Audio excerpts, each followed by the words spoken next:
If you're like most people, you may get confused with the difference between a compostable bag and a degradable bag. Now, it's important to know the difference because there are some states in Australia which ban one type, but they allow the other. So which one is which?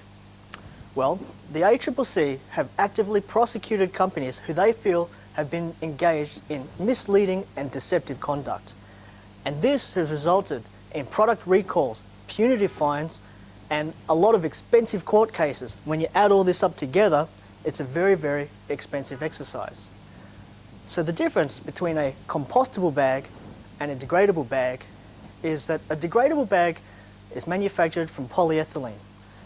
Polyethylene is a raw material which is based on oil, and it's added to it a pro-degradant ingredient which allows the bag to break down with exposure to heat and sunlight. In contrast, a compostable bag, well, this is made from a natural ingredient. Most commonly, that's cornstarch. Now, the definition of compostability is prescribed by the Australian standard AS 4736. And this requires that the material is 90% biodegraded within 90 days in a commercial composting facility, which has a temperature of about 60 degrees Celsius.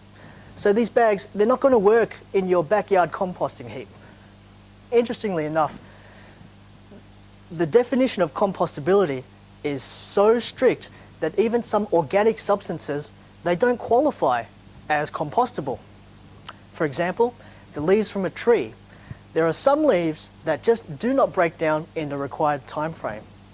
Now, all this does, it just adds a great deal of confusion to the wider public.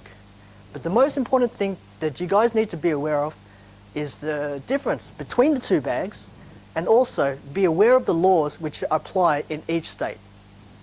So thank you very much for listening to me, and if you have any further need for help or advice, please click the link below. It goes to our website www.maxpak.com.au.